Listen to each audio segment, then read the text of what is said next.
বেশি মিষ্টি খাওয়া ভালো না বন্ধুরা। বেশি মিষ্টি খেলে তাড়াতাড়ি বুড়ো হয়ে যেতে হয়, কিন্তু আবার মাঝে মধ্যে মিষ্টি খেতেও হয়।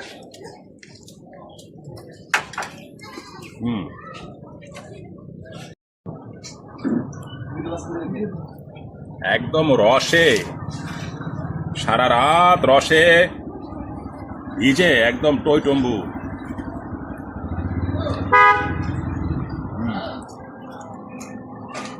রসটা একটু বেশি খেয়ে নিয়েছে, যার কারণে চিনির পরিমাণটা একটু বেশিই লাগছে।